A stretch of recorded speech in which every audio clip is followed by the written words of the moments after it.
이른 새벽 산사의 고요함을 깨우는 목탁 소리가 울려 퍼졌습니다.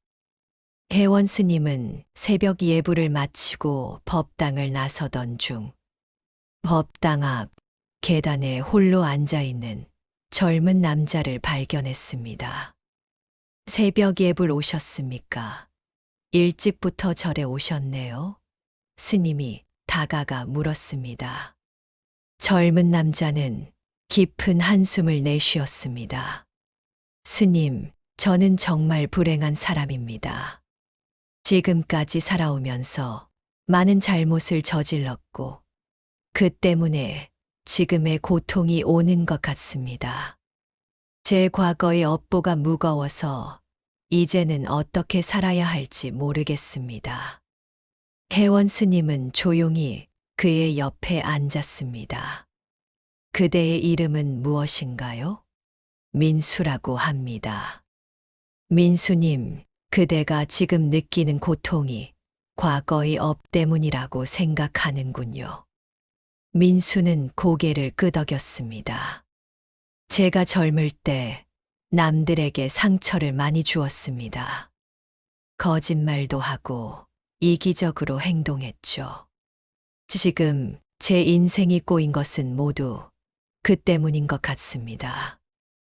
혜원 스님은 잠시 생각에 잠겼다가 말했습니다. 내게 한 가지 질문이 있습니다. 땅에 씨앗을 심었는데 싹이 나지 않는다면 씨앗만 탓하겠습니까? 아니면 다시 새 씨앗을 심겠습니까? 민수는 혼란스러운 표정으로 대답했습니다. 물론 새 씨앗을 심어야죠. 스님은 미소를 지었습니다. 부처님께서는 과거의 업을 탓하지 말고 지금부터 선업을 쌓아야 한다고 가르치셨습니다. 과거는 이미 지나갔으니 그것을 탓하는 것은 마른 우물에서 물을 기르려는 것과 같습니다. 하지만 제가 지은 악업이 너무 무거워요. 그것을 어떻게 씻을 수 있을까요? 물이 더러워졌다면 그 물을 깨끗하게 만드는 방법은 무엇일까요? 민수는 잠시 생각하더니 대답했습니다. 맑은 물을 계속 부어 넣으면 됩니다. 맞습니다. 옛날 인도를 통일시킨 아소카 왕은 왕위를 계승받고 지키기 위해 101명의 형제들 중 친동생 1명만 남기고 99명을 다 죽였다고 합니다. 그리고 마우리아 왕조에 복종하지 않는 타밀 지역과 칼링가 왕국을 굴복시키고 기원전 261년 자신의 무적 군대를 이끌고 칼링가 왕국을 침범했습니다. 무려 10만 명의 칼링가인들이 살해되고 15만 명 이상이 포로가 되었습니다. 아소카 왕은 폐허가 된 칼링가를 직접 둘러보다가 자신의 야심으로 무수한 인명이 죽고 고아가 된 아이들 모습과 미쳐버린 사람들의 모습에 충격을 받았다고 합니다. 남쪽 일부를 제외한 인도 전역을 지배하게 되었지만 전쟁의 피비린내 나는 참상은 그를 번민하게 만들었습니다. 정복지를 돌아보며 그는 말했습니다. 이런 것이 승리인가? 이것은 정의인가 불의인가? 이것이 용기라면 무고한 아이들과 아녀자들을 죽이는 이것이 진정한 용기인가? 내가 한 일은 제국을 넓히고 번성시키기 위한 것인가? 다른 왕국을 파괴하기 위한 것인가? 남편 잃은 여인, 아버지를 잃은 사람, 아이 잃은 부모, 이것은 승리의 징표인가? 패배의 징표인가? 시체에 몰려드는 독수리와 까마귀들은 죽음과 악의 사자들이 아닌가? 그 광경을 목격하고 큰 충격을 받은 아소카 왕은 칼림과 전투를 계기로 힘으로 지배하는 방식을 포기하고 법과 진리로 백성을 다스리기로 결심하였습니다. 그 후 아소카 왕은 불교에 귀의하여 불교의 가르침을 따랐고 기원전 260년경부터 불교를 제국의 공식 종교로 만들었습니다. 그리고 다르마의 바탕을 둔 새로운 이상을 실현하고자 했습니다. 다르마에는 다양한 뜻이 있지만 아소카 왕에게 그것은 합리적이고 보편적인 윤리이자 석가모니 부처님의 가르침이었습니다. 아소카 왕이 불법에 귀의하고도 오랫동안 사람들은 그런 그를 폭력적이고 전투적이라고 쉽게 받아들이지 못하고 믿지 않았습니다. 뒤에서 수근거리는 신하들을 보며 어느 날 아소카 왕은 엄청나게 큰 가마솥에 물을 펄펄 끓이며 신하들을 불러 모았습니다. 신하들은 벌벌 떨고 있었습니다. 아소카 왕은 손가락에서 반지 하나를 빼서는 펄펄 끓고 있는 가마솥 안에 던졌습니다. 그리고는 신하들을 향해 말했습니다. 나의 신하들아, 저 솥안의 반지를 꺼내려면 어떻게 해야 꺼낼 수 있겠느냐? 라고 물었습니다. 한 신하가 말했습니다. 왕이시여, 그 반지를 꺼내려면 솥안에 차가운 물을 계속 부어야 합니다. 그렇다, 바로 그거다. 나는 수많은 사람들을 죽였다. 그 살생의 업보를 어떻게 해야 씻을 수 있겠느냐? 선업을 쌓으면 되느니라. 그래서 나는 지금 선업을 쌓고 있는 중이니라. 라고 하는 일화가 있습니다. 그리고 아소카 왕이 인도 각지에 세운 비석과 돌기둥에는 다르마의 의미와 법칙이 새겨져 있습니다. 지금 이 순간부터 선업을 쌓는 것이 중요합니다.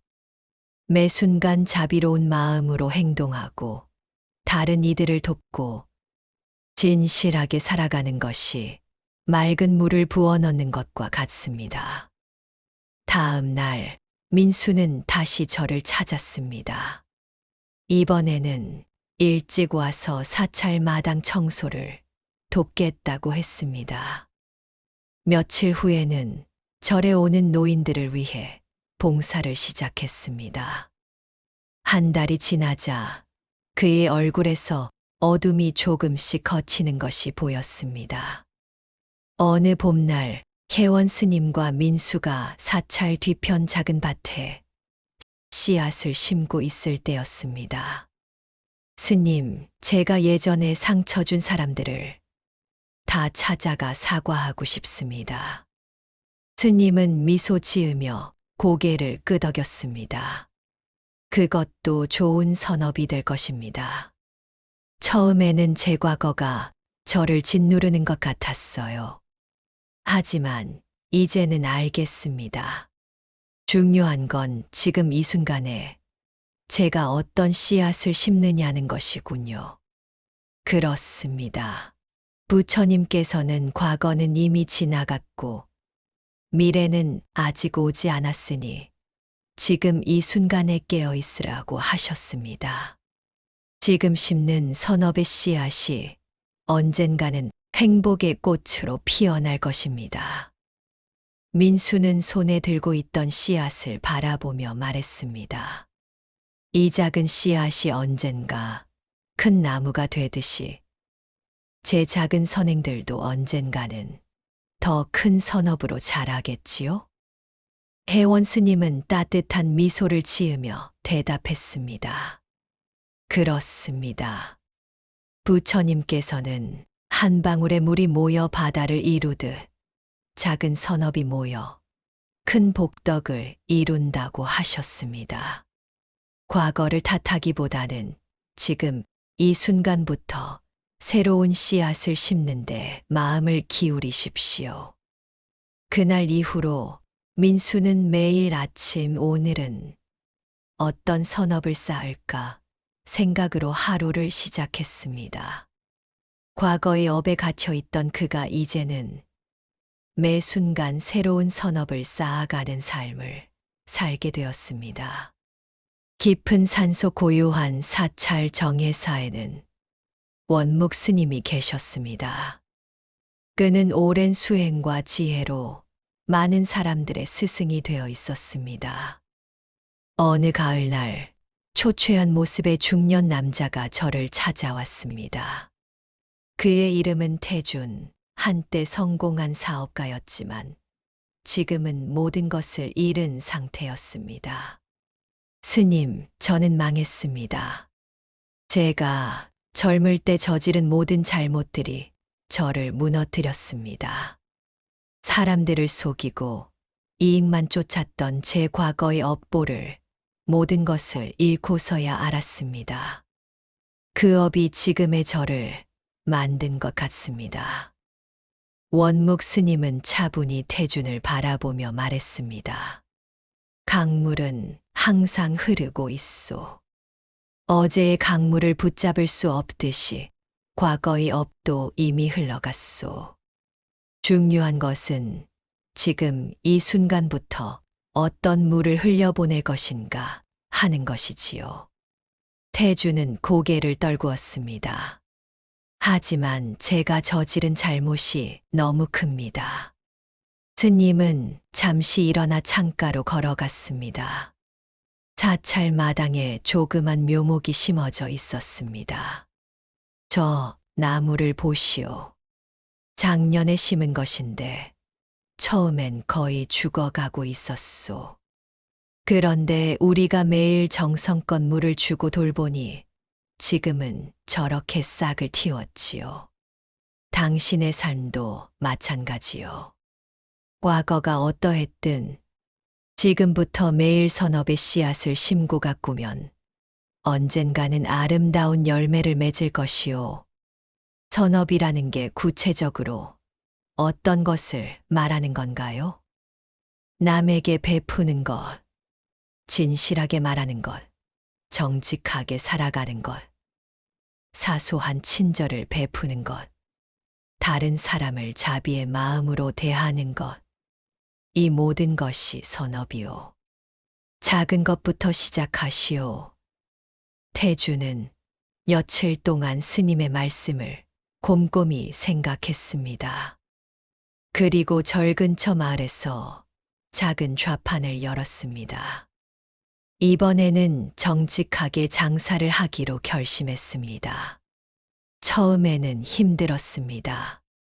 이익이 거의 남지 않을 때도 있었고, 과거의 습관이 고개를 들 때도 있었습니다.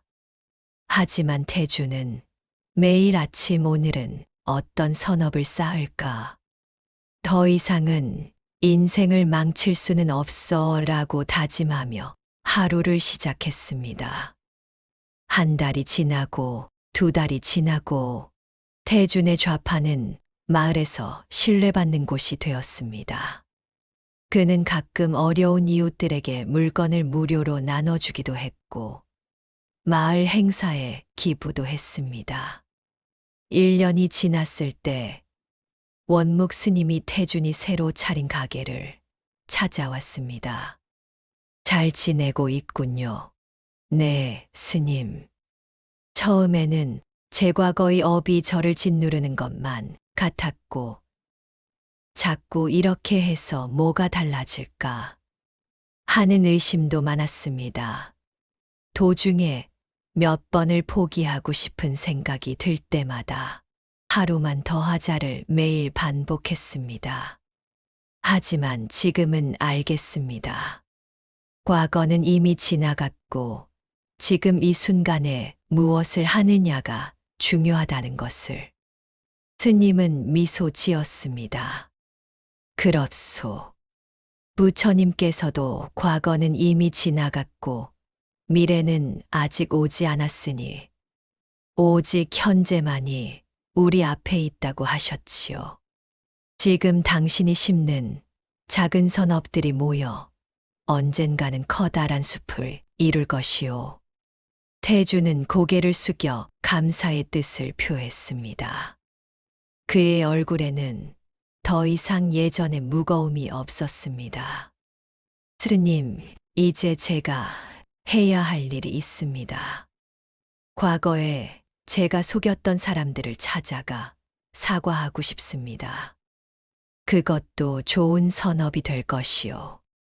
그날 이후 태주는 과거에 자신이 상처 준 사람들을 한 명씩 찾아가기 시작했습니다. 모두가 그를 용서한 것은 아니었지만 그는 그것조차 자신의 업으로 받아들였습니다. 중요한 것은 지금 이 순간 그가 무엇을 하고 있느냐는 것이었으니까요. 세월이 흘러 태준의 작은 가게는 마을에서 가장 신뢰받는 곳이 되었고, 그는 자신의 경험을 바탕으로 어려움에 처한 사람들을 돕는 일에 헌신했습니다. 어느 봄날 정혜사를 다시 찾은 태준에게 원묵 스님이 말했습니다. 보시오, 당신이 심은 선업의 씨앗들이 이제 아름다운 꽃으로 피어났소. 과거의 업을 탓하기보다 지금부터 선업을 쌓는 길을 택한 당신의 결정이 이런 변화를 가져온 것이요. 태주는 평온한 미소를 지으며 대답했습니다. 스님, 이제 깨달았습니다. 업이란 우리의 운명을 정해놓은 감옥이 아니라 우리가 매 순간 새롭게 지어가는 길이었군요. 선업을 통해 악업을 정화하는 과정은 부처님의 가르침 중 중요한 부분입니다. 소란스러운 시장 한가운데 기철은 지팡이에 의지한 노인이 무거운 짐을 들고 힘겹게 걸어가는 모습을 보았습니다. 평소라면 그냥 지나쳤을 테지만 오늘은 무언가 다른 마음이 들었습니다. 도와드릴까요? 기철이 다가가 물었습니다. 노인은 고마워하며 짐을 넘겼고 기철은 노인의 집까지 짐을 날라주었습니다. 돌아오는 길, 기철의 마음은 이상하게 가벼웠습니다. 다음 날 아침, 기철은 저를 찾아갔습니다. 그는 오랫동안 악업의 무게에 짓눌려 살아왔습니다. 젊은 시절 사기를 치고 거짓말을 하고 때로는 폭력을 휘둘렀던 기억들이 그를 괴롭혔습니다. 하는 일마다 안 되었고 주위에는 항상 나쁜 무리들이 함께 했습니다. 그런 기철은 나이가 들어가며 이제는 제발 안정된 삶을 살고 싶다. 단 하루라도 마음이 편안했으면 좋겠다 하는 마음이 간절했습니다. 하지만 주위의 친구들이나 지인들은 모두 난폭하고 남을 속이고 나쁜 짓을 일삼는 사람들 뿐이었고 방법도 몰랐습니다. 해안 스님, 저는 악업이 너무 많습니다. 제 마음이 항상 무겁고 어둡습니다. 기철이 말했습니다. 스님은 조용히 미소 지었습니다. 어제 어떤 일이 있었나요? 기철은 놀랐습니다. 어제요? 그냥 노인 한 분을 도와드렸습니다. 그때 당신의 마음은 어땠나요? 가벼웠습니다. 오랜만에 편안했어요. 스님은 고개를 끄덕였습니다. 선행을 하면 악업이 줄어듭니다. 마치 더러운 옷에 묻은 얼룩을 하나씩 지우는 것과 같이요. 한 번에 모든 얼룩이 사라지지는 않지만 계속해서 지우다 보면 언젠가는 깨끗해집니다. 기철은 회의적이었습니다. 정말 그런가요? 제가 저지른 잘못들이 선행 몇 번으로 씻길 수 있을까요? 물 한 방울이 바위를 뚫을 수 있나요? 스님이 되물었습니다. 아니요. 하지만 물방울이 끊임없이 떨어진다면요. 기철은 생각에 잠겼습니다. 매일 작은 선행이라도 꾸준히 하십시오. 그리고 그 행동이 당신의 마음에 어떤 변화를 가져오는지 지켜보세요. 기철은 그날부터 매일 한 가지씩 선행을 하기로 결심했습니다. 어떤 날은 길가에 쓰레기를 줍고 어떤 날은 이웃 아이들에게 간식을 나눠주었습니다. 때로는 단지 진심 어린 미소로 사람들을 대했습니다. 안녕하세요. 라고. 하지만 처음부터 잘 되었던 건 아닙니다. 어색하고 방법도 잘 몰랐어요. 하지만 그럴수록 더 사람들에게 다가갔습니다. 진심을 다해. 한 달이 지났을 때 기철은 이상한 변화를 느꼈습니다. 밤에 악몽을 꾸는 횟수가 줄었고 아침에 일어났을 때 마음이 더 가벼웠습니다. 3개월이 지나자 그는 과거에 자신이 속였던 사람들을 찾아가 사과하기 시작했습니다. 모든 사람이 그를 용서한 것은 아니었지만 언젠가는 받아주겠지 하고 받아줄 때까지 참회해야겠다고 다짐했습니다. 그리고는 사과하는 행동 자체가 그의 마음에 평화를 가져다 주었습니다. 6개월 후 기철은 다시 해안 스님을 찾아갔습니다. 스님, 정말 신기합니다. 제 마음이 많이 가벼워졌습니다. 여전히 과거의 기억은 있지만 더 이상 저를 짓누르지 않아요. 스님은 미소 지었습니다. 선행은 단순히 외적인 행동이 아닙니다. 그것은 당신의 내면을 변화시키는 힘이 있지요. 선행을 할 때마다 당신은 자신 안의 선한 본성을 일깨우고 있는 것입니다.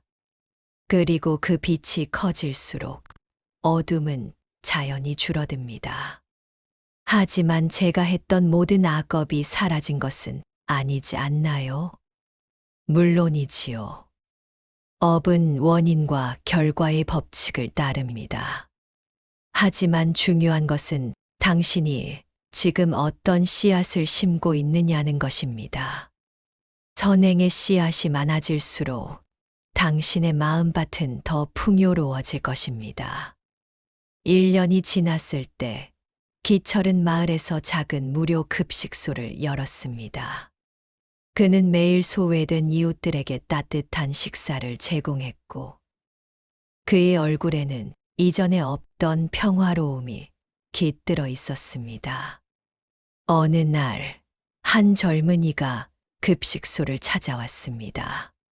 선생님, 저도 과거에 많은 잘못을 저질렀습니다. 어떻게 하면 이 무거운 마음에서 벗어날 수 있을까요? 기철은 따뜻한 미소를 지으며 대답했습니다. 선행을 시작하세요. 작은 것부터라도 괜찮습니다. 선행은 단순히 악업을 줄이는 것이 아니라 당신의 본성을 일깨우는 열쇠입니다. 그리고 그 열쇠는 당신의 손에 있습니다. 그날 밤, 기철은 창밖의 별을 바라보며 생각했습니다. 선행을 하면 악업이 줄어든다. 이 단순한 진리가 그의 인생을 완전히 바꿔놓았습니다. 과거의 어둠에 갇혀 있던 그가 이제는 빛을 전하는 사람이 되었습니다. 윤철은 귓가에 맴도는 목탁 소리에 눈을 떴습니다. 새벽 예불을 알리는 소리였습니다. 그는 차가운 온돌방 바닥에 이마를 붙이고 깊은 절을 올렸습니다. 이곳 청정사에 머문 지도 벌써 한 달이 되어 갔습니다. 부처님, 오늘도 참회합니다. 그는 작은 소리로 중얼거렸습니다. 윤철의 과거는 어두웠습니다. 사업을 하며 수많은 사람들을 속이고 이익을 위해 거짓말을 일삼았습니다. 그가 속였던 사람 중에는 모든 걸 잃고 스스로 목숨을 끊은 사람도 있었습니다. 그렇게 그는 부와 명예에 집착하며 많은 사람들을 나락으로 떨어뜨렸습니다. 그리고 결국 모든 것이 무너졌을 때 그는 절망 속에서 이 산사를 찾아왔습니다. 아침 공양을 마친 후 윤철은 자신을 이곳에 받아준 현의 스님을 찾아갔습니다.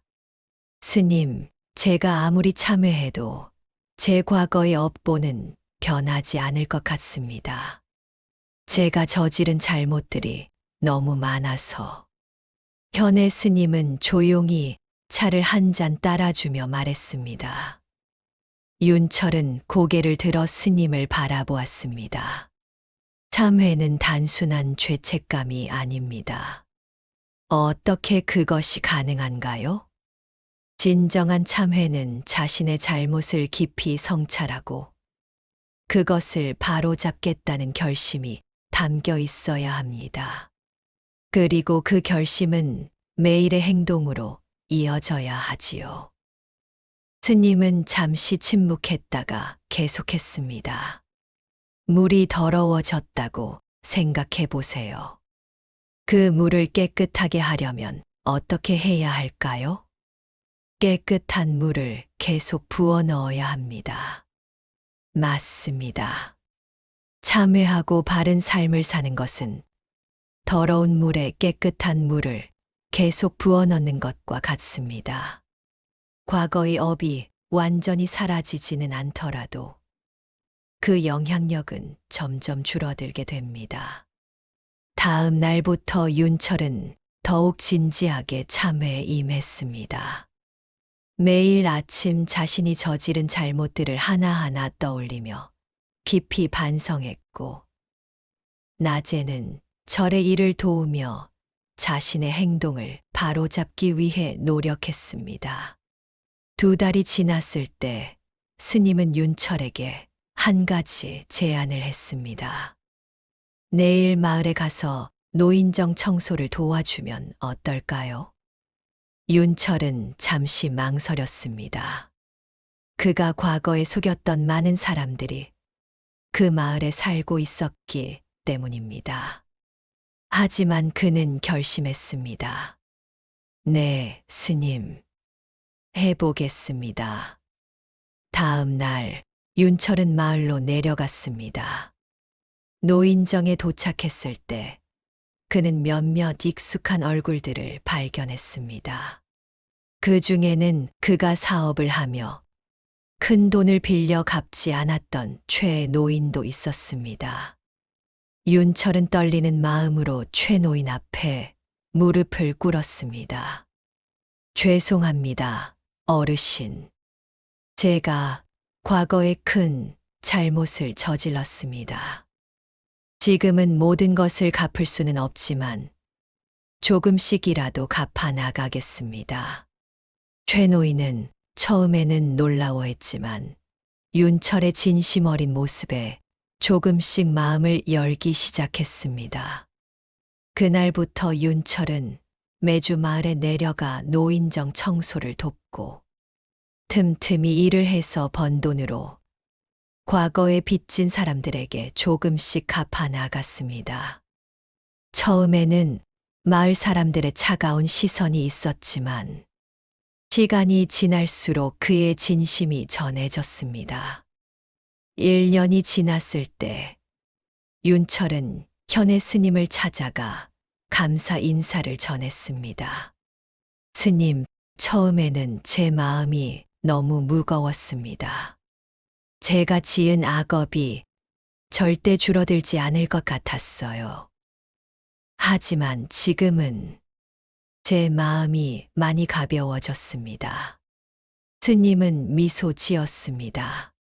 그것이 참회와 바른 삶의 힘입니다. 업은 고정된 것이 아니라 변화하는 것이지요. 비록 과거의 업이 완전히 사라지지는 않더라도 참회하고 바른 삶을 살면 그 영향력은 분명히 줄어듭니다. 그렇군요. 업이란 것이 우리의 운명을 결정짓는 절대적인 것이 아니라 우리의 노력에 따라 변화할 수 있는 것이군요. 맞습니다. 부처님께서는 모든 것은 변화한다고 가르치셨습니다. 업 또한 마찬가지입니다. 중요한 것은 지금 이 순간 당신이 어떤 선택을 하느냐는 것입니다. 그 후로도 윤철은 계속해서 참회하는 마음으로 살아갔습니다. 어느 날 밤 그는 문득 자신의 꿈에서 더 이상 악몽을 꾸지 않게 되었다는 것을 깨달았습니다. 과거의 무거운 짐이 조금씩 가벼워지고 있었던 것입니다.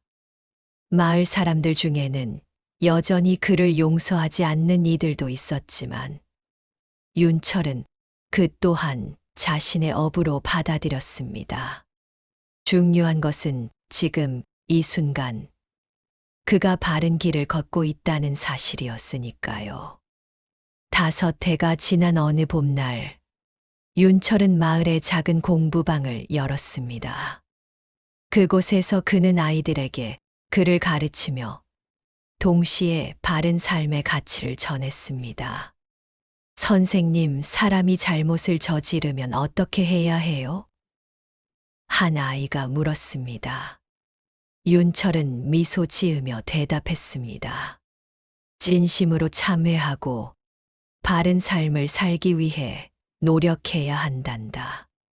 그러면 비록 완전히 사라지지는 않더라도 그 잘못의 영향은 점점 줄어들게 될 거야. 아이는 고개를 끄덕였습니다. 윤철은 창밖으로 피어나는 벚꽃을 바라보았습니다.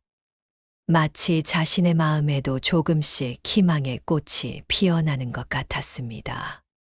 참회하고 바른 삶을 사는 것. 그것은 나쁜 업의 영향을 줄이는 유일한 길이었습니다. 깊은 산속 고요사에는 명경 스님이 계셨습니다. 많은 사람들이 그의 지혜를 구하러 저를 찾았고, 그 중에는 도한이라는 젊은 화가도 있었습니다. 도한은 뛰어난 재능을 가졌지만 분노를 다스리지 못해 많은 관계가 파괴되었습니다. 그의 작품은 아름다웠으나 마음속 어둠이 그림자처럼 따라다녔습니다. 스님, 저는 항상 화를 내고 후회합니다. 이것이 제 업인 것 같아 벗어날 수 없습니다. 어떻게 해야 할까요? 명경 스님은 고요히 미소 지었습니다. 젊은이, 강물이 흐르는 것을 본 적이 있나? 네, 물론입니다. 강물은 바위를 만나면 어떻게 되는가? 도한은 잠시 생각했습니다. 방향을 바꿔 흐릅니다. 맞소. 업도 그와 같아요. 업은 흐르는 물과 같아서 지금 당신의 의식적인 선택과 행동이라는 바위를 만나면 방향을 바꿀 수 있소. 명상은 그 바위를 놓는 법을 배우는 것이지. 스님은 도한에게 간단한 명상법을 가르쳐 주었습니다. 매일 아침 호흡에 집중하며 마음을 관찰하는 것이었습니다. 처음에 도한은 명상이 어려웠습니다. 마음은 끊임없이 과거의 실수와 미래의 걱정으로 달려가 그를 불안에 떨게 했습니다. 하지만 그는 포기하지 않았습니다. 일주일이 지났을 때 도한은 작은 변화를 느꼈습니다. 화가 올라올 때 그것을 알아차리는 순간이 생겼습니다. 스님, 이상해요. 화가 나기 전에 그것을 느낄 수 있게 되었습니다. 좋은 시작이요, 알아차림이 바로 첫 번째 단계지. 이제 그 감정을 억누르지 말고 그저 지켜보시오. 한 달이 지났을 때 도하는 화가 나는 순간과 그 사이에 작은 공간이 생겼음을 발견했습니다. 그 공간은 그에게 선택할 기회를 주었습니다. 어느 날 도하는 길을 가다가 지나가는 사람과 부딪혔습니다. 평소라면 당장 화를 냈을 상황이었습니다. 하지만 이번에는 달랐습니다. 그는 분노가 올라오는 것을 느꼈지만 잠시 호흡에 집중했습니다. 죄송합니다. 제가 주의하지 못했네요. 도한이 먼저 사과했습니다. 그날 저녁 도한은 저를 찾아 명경 스님에게 이 경험을 이야기했습니다. 스님, 오늘 제가 평소와 다른 반응을 보였어요. 이것이 정말 가능한 일인가요? 제 업이 바뀌고 있는 걸까요? 스님은 고개를 끄덕였습니다. 업은 고정된 운명이 아니라 흐름이요. 명상을 통해 당신은 그 흐름을 인식하고 새로운 방향으로 인도하는 법을 배우고 있는 것이지. 당신이 매 순간 깨어 있을수록 업의 흐름을 바꿀 수 있는 힘은 커질 것이오. 하지만 과거에 제가 쌓은 악업은 어떻게 되나요? 과거의 업은 이미 씨앗으로 뿌려졌소. 하지만 그 씨앗이 어떻게 자라날지는 당신이 지금 어떤 물을 주느냐에 달려있지. 명상은 당신이 의식적으로 선택할 수 있는 힘을 키워주오. 3개월이 지났습니다. 도한의 작품에 변화가 생겼습니다. 이전의 그림들이 강렬하고 혼란스러웠다면 이제는 깊이와 평온함이 담겨 있었습니다. 사람들은 그의 새로운 작품에 감탄했습니다. 당신의 그림이 더 깊어졌어요. 무엇이 바뀌었나요? 한 감상자가 물었습니다. 도하는 미소 지었습니다. 제 내면의 풍경이 바뀌었습니다. 중요한 것은 그가 지금 어떻게 반응하느냐는 것이었으니까요. 1년이 지났을 때 도하는 고요사를 다시 찾았습니다. 스님, 명상을 하면 업의 흐름을 바꿀 수 있다는 말씀이 이제야 이해됩니다. 제가 변화하니 세상도 제게 다르게 반응하기 시작했습니다. 명경 스님은 따뜻한 미소를 지었습니다. 우리의 업은 우리가 심은 씨앗에서 자라납니다.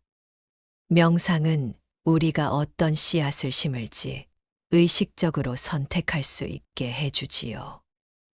당신은 이제 자신의 정원을 가꾸는 법을 배우고 있는 것입니다. 도하는 깊이 고개를 숙였습니다. 이제 저는 제 삶이 고정된 것이 아니라 매 순간 제가 만들어가는 것임을 알게 되었습니다. 몇 년 후 도하는 작은 화실을 열어 사람들에게 그림과 함께 명상을 가르치기 시작했습니다. 그의 수업에는 항상 이런 말로 시작했습니다. 명상을 하면 업의 흐름을 바꿀 수 있습니다. 우리의 삶은 고정된 운명이 아니라 매 순간 우리가 만들어가는 흐름입니다. 지금 이 순간 당신은 어떤 흐름을 만들고 싶으신가요? 그의 화실에는 다양한 배경의 사람들이 모여들었고 그들 모두 자신의 업의 흐름을 바꾸고자 하는 열망을 가지고 있었습니다. 도하는 자신의 경험을 나누며 그들에게 말했습니다. 명상은 마법이 아닙니다. 그것은 우리에게 선택할 수 있는 공간을 만들어주는 연습입니다. 그 작은 공간에서 우리는 업의 흐름을 새로운 방향으로 인도할 수 있습니다.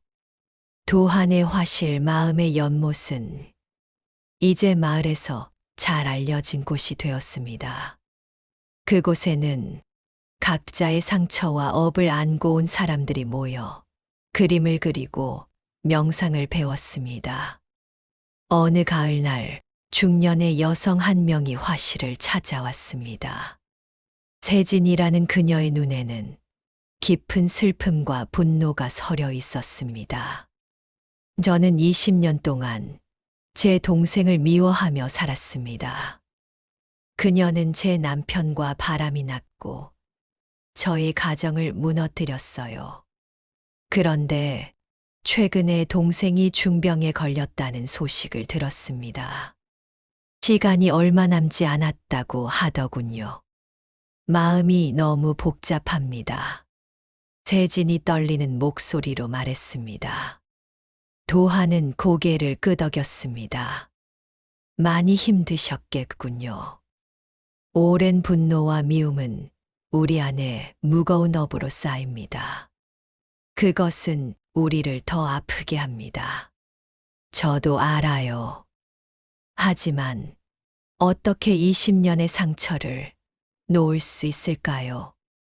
한때는 매 순간 동생이 천벌을 받기를 바랬었고 이 세상에서 없어졌으면 좋겠다고 생각한 적도 많았어요. 도한은 세진에게 간단한 용서 명상을 가르쳐 주었습니다.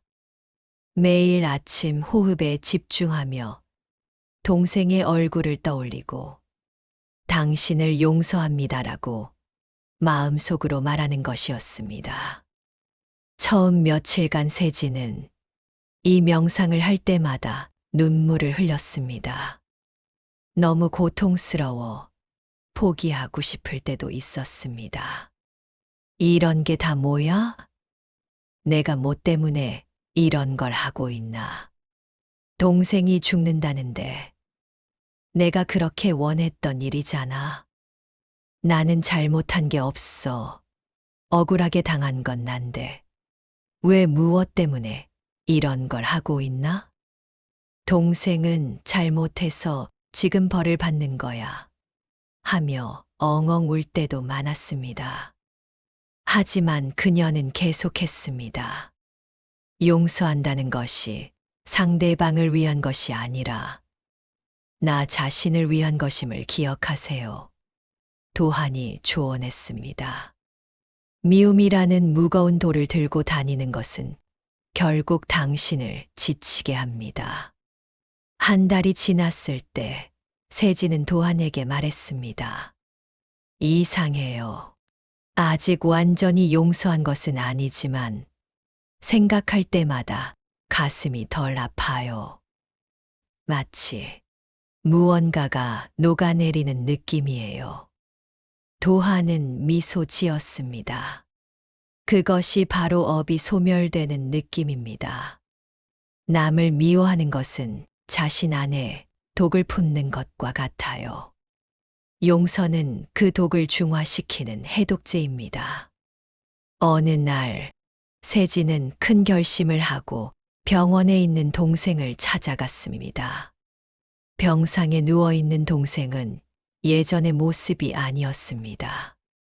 세진은 동생을 보는 순간 가슴 속에서 무언가가 무너지는 것을 느꼈습니다.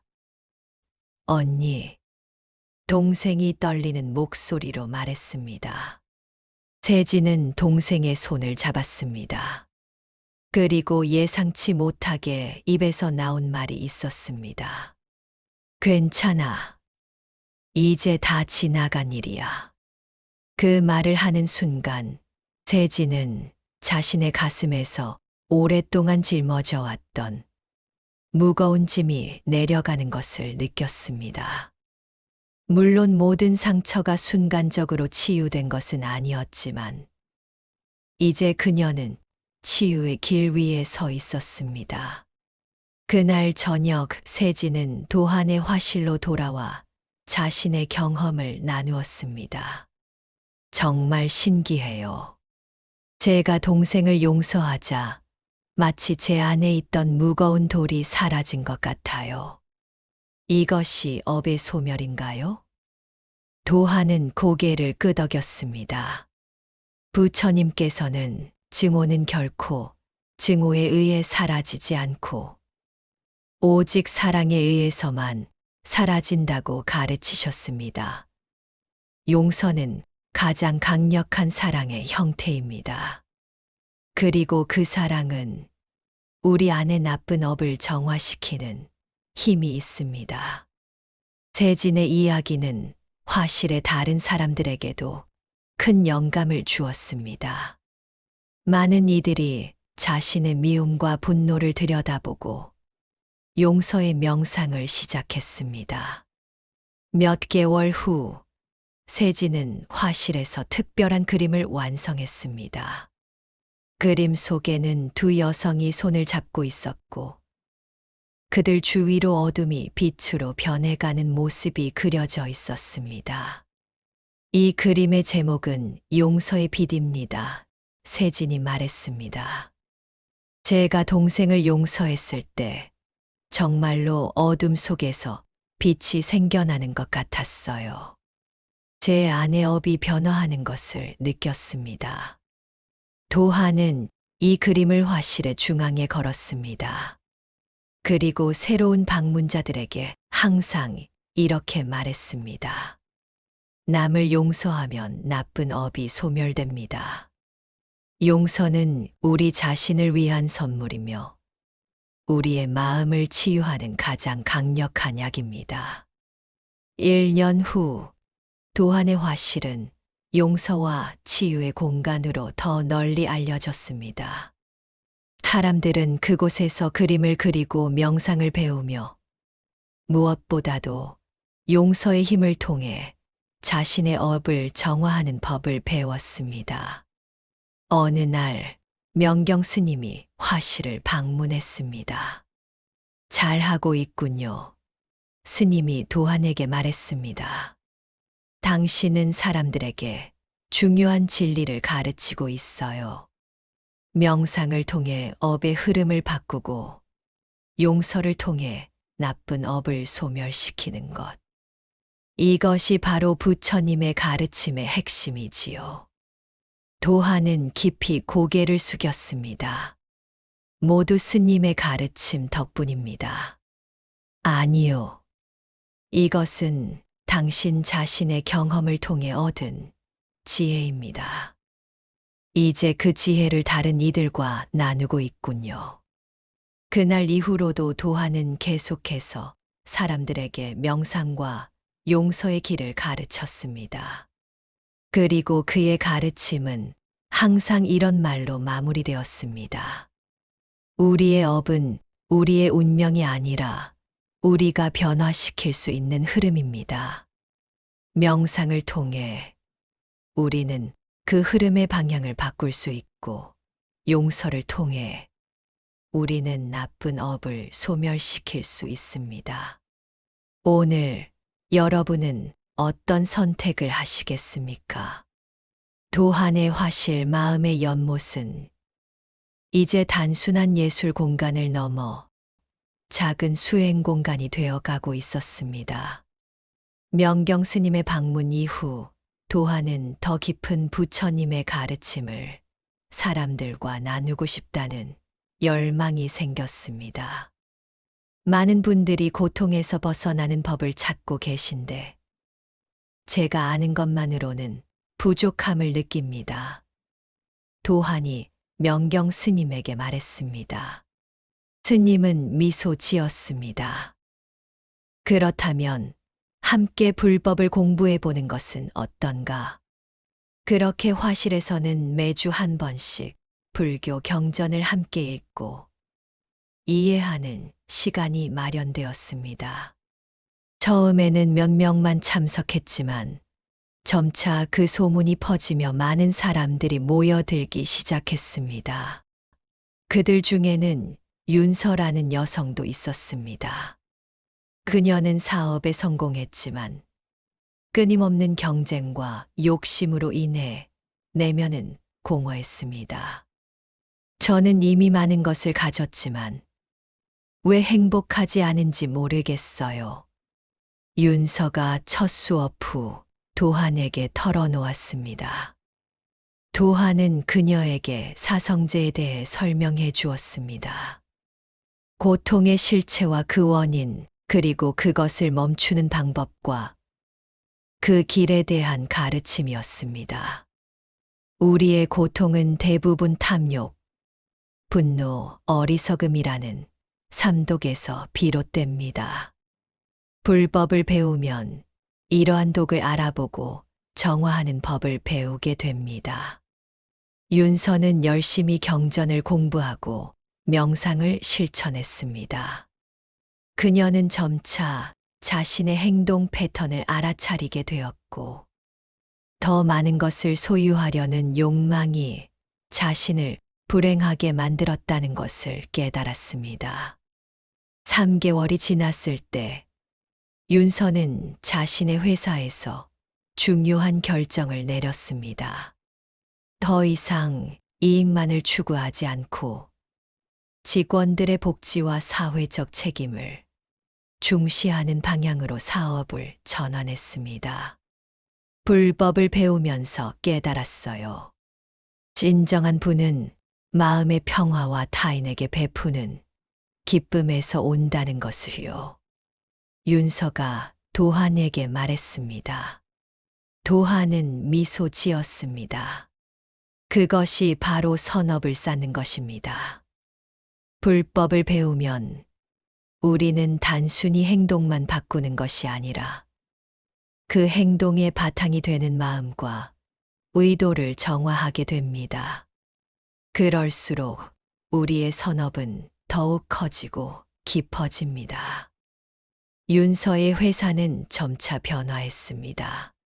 직원들은 더 행복해졌고 회사는 지역사회에 더 많은 기여를 하기 시작했습니다. 놀랍게도 이러한 변화는 회사의 성장으로도 이어졌습니다. 이상해요. 제가 이익을 덜 추구하게 되었는데 오히려 회사가 더 번창하고 있어요. 윤서가 도한에게 말했습니다. 그것이 바로 선업의 힘입니다. 부처님께서는 복덕은 결코 소진되지 않는 보물이라고 가르치셨습니다. 당신이 불법을 배우고 실천할수록 당신의 선업은 자연스럽게 커지고 그 결과는 다양한 형태로 돌아옵니다. 윤서의 이야기는 화실의 다른 사람들에게 큰 영감을 주었습니다.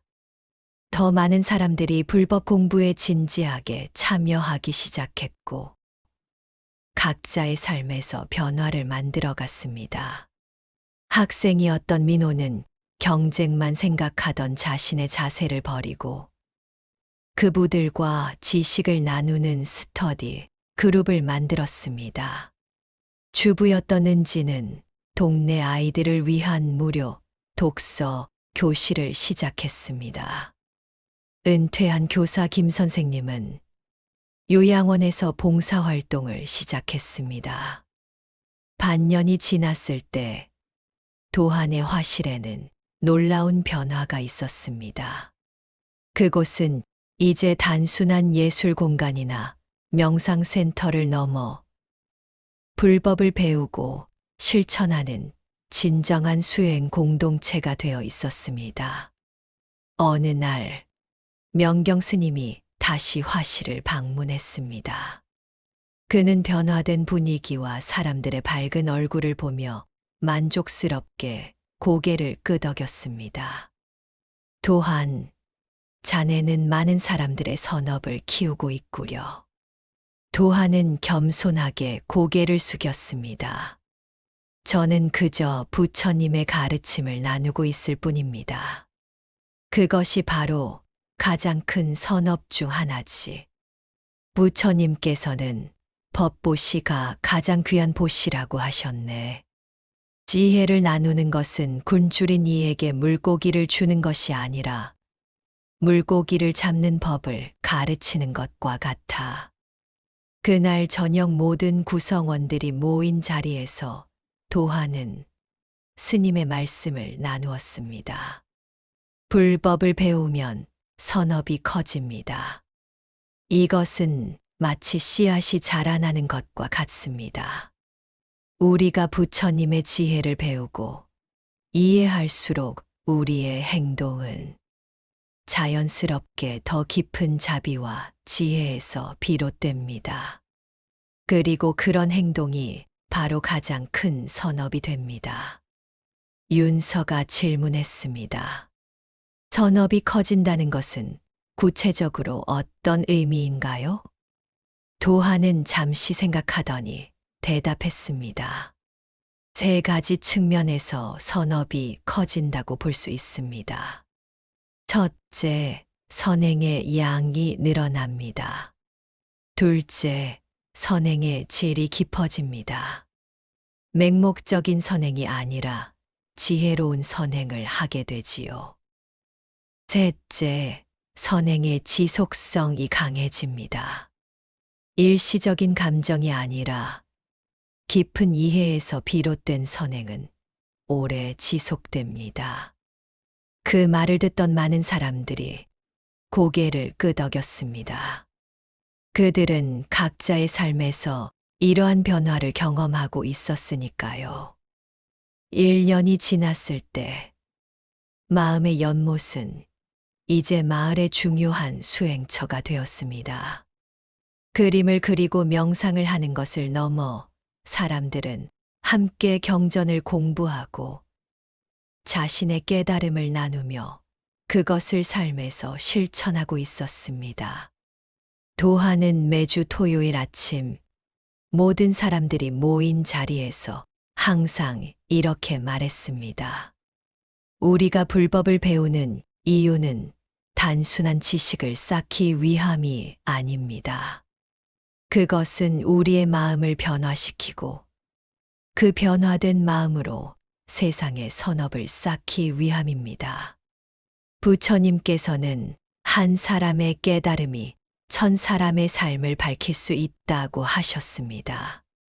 오늘 여러분은 어떤 깨달음을 얻고 어떤 선업을 쌓으시겠습니까? 사람들은 각자의 자리에서 깊이 숨을 들이마시며 불법의 지혜가 자신의 마음 속에서 선업의 씨앗으로 자라나는 것을 느꼈습니다. 그리고 그 씨앗은 언젠가 더 넓은 세상을 변화시킬 큰 나무가 될 것이었습니다. 마음의 연못 공동체가 자리를 잡아가면서 도하는 불법의 가르침 중에서도 특히 언어의 중요성에 대한 수업을 시작했습니다. 팔정도중 정어에 관한 깊은 탐구였습니다. 부처님께서는 정어를 통해 우리의 말이 얼마나 강력한 힘을 가지고 있는지 가르치셨습니다. 도한이 설명했습니다. 우리가 내뱉는 모든 말은 씨앗과 같아서 마음의 밭에 심어지고 자라납니다. 이 수업에 특히 관심을 보인 사람은 정수라는 남성이었습니다. 그는 평소 신랄한 비판과 날카로운 말투로 주변 사람들과 자주 갈등을 겪고 있었습니다. 저는 그저 솔직한 것뿐인데 왜 사람들이 저를 피하는지 모르겠어요. 정수가 고민을 털어놓았습니다. 도하는 그에게 간단한 실험을 제안했습니다. 일주일 동안 말을 하기 전에 3가지를 생각해 보세요. 그 말이 진실한가? 그 말이 필요한가? 그 말이 상대방에게 도움이 되는가? 이 3가지 조건을 모두 충족할 때만 말해보세요. 정수는 이 실험이 쉽지 않았습니다. 처음 며칠간은 거의 말을 하지 못했습니다. 하지만 점차 자신의 말이 주변에 미치는 영향을 알아차리기 시작했습니다. 일주일 후 정수는 놀라운 변화를 경험했습니다. 신기해요. 제가 긍정적이고 도움이 되는 말만 하려고 노력하니 사람들이 저에게 다르게 반응하기 시작했어요. 그리고 제 마음도 더 평화로워졌습니다. 도하는 미소 지었습니다. 그것이 바로 착한 말을 하면 좋은 업이 쌓인다는 가르침입니다. 우리의 말은 단순한 소리의 파동이 아니라 업을 만들어내는 강력한 에너지입니다. 정수의 경험은 다른 참여자들에게도 큰 영감을 주었습니다. 많은 사람들이 자신의 말하는 습관을 살펴보고 더 정직하고 친절하며 유익한 말을 하기 위해 노력하기 시작했습니다. 미나는 평소 남편과 자주 다투었는데 이 수업 이후 의식적으로 비난하는 말 대신 감사의 말을 더 자주 하기 시작했습니다. 한 달 후 그녀의 가정에는 놀라운 변화가 일어났습니다. 저희 집이 완전히 달라졌어요. 남편도 저에게 더 부드럽게 말하게 되었고, 아이들도 더 행복해 보여요. 미나가 말했습니다. 도하는 경전의 구절을 인용했습니다.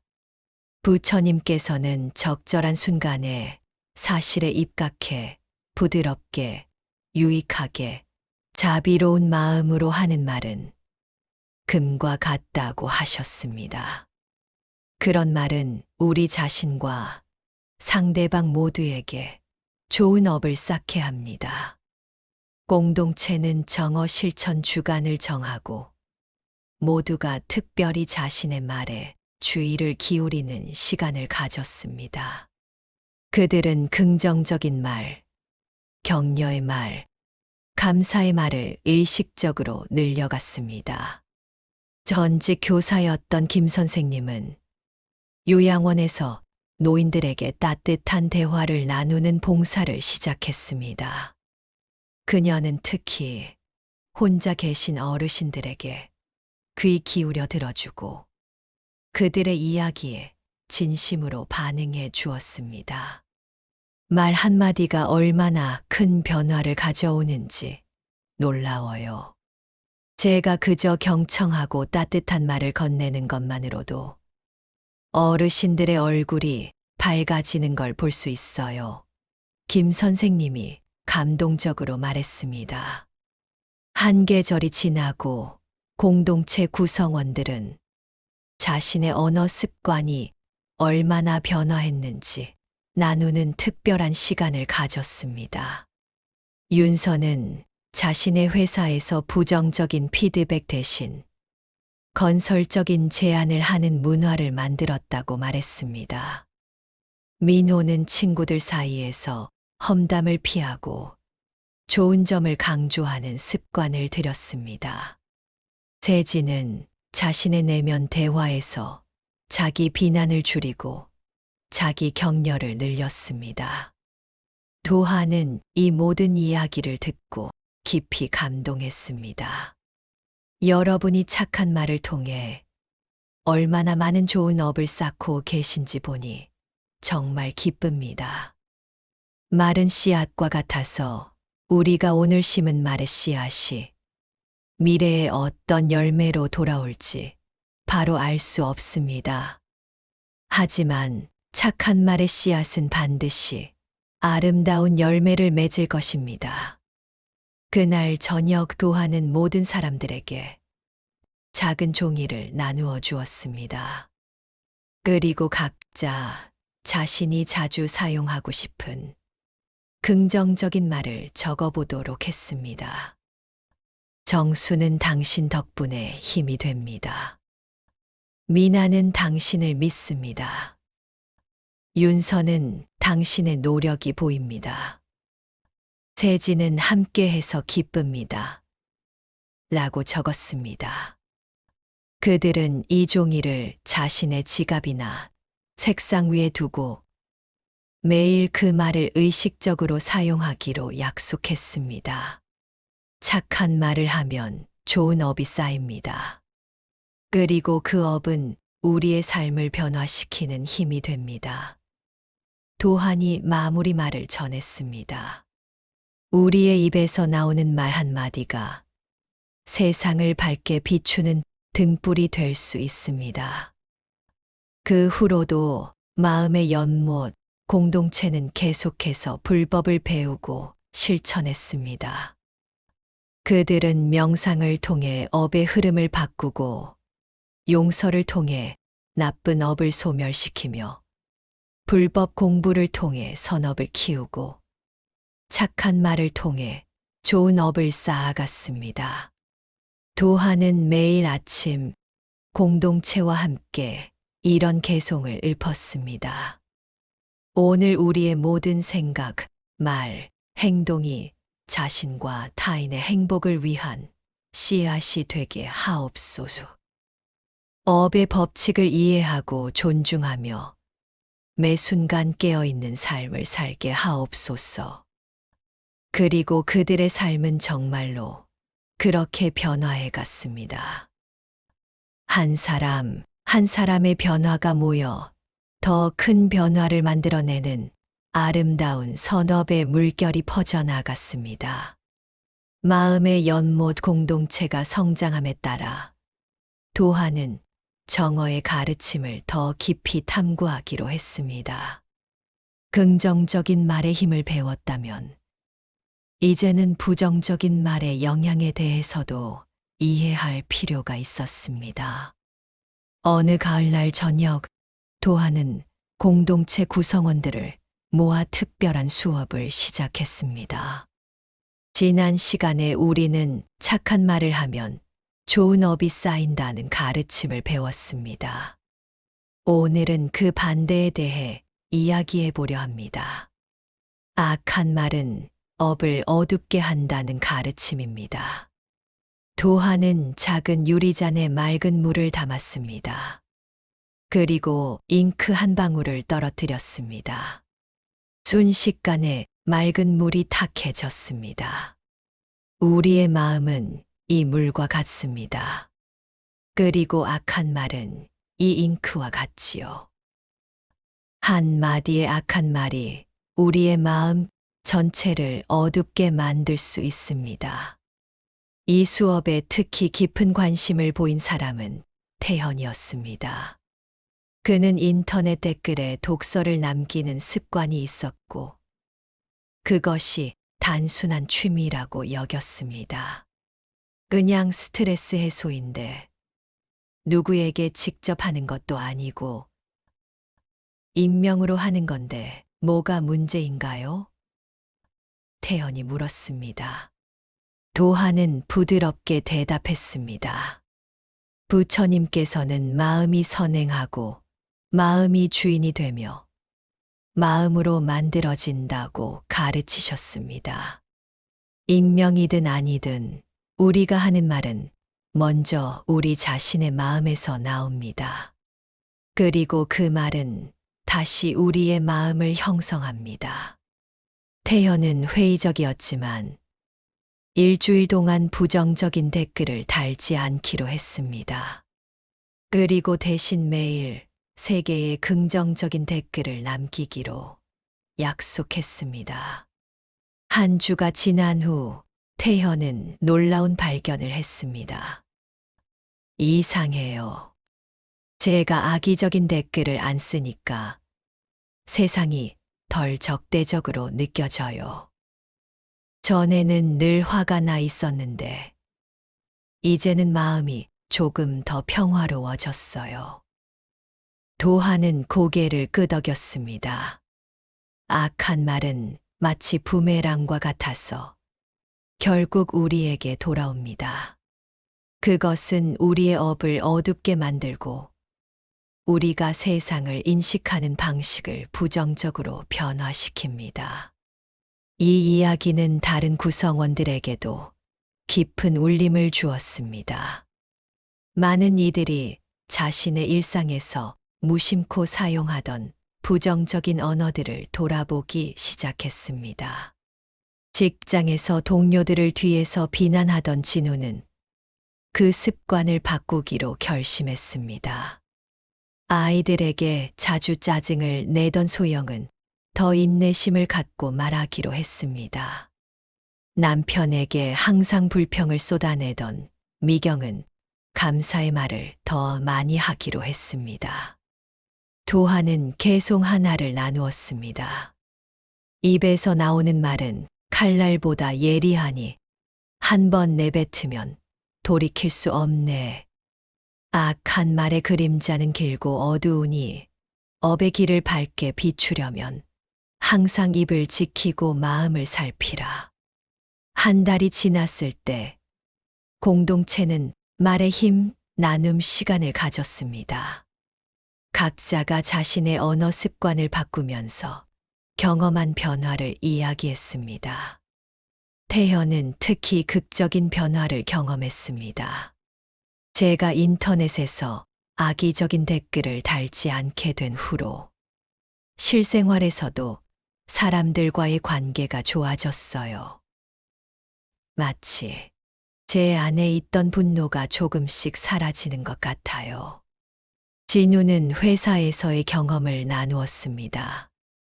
동료들의 뒷담화를 하지 않기로 결심한 후 저 자신이 더 정직해진 느낌이에요. 그리고 신기하게도 다른 사람들도 제 앞에서 뒷담화를 덜 하게 되었어요. 소영은 눈물을 글썽이며 말했습니다. 아이들에게 화내며 말하지 않으려고 노력하니 아이들이 저에게 더 마음을 열게 되었어요.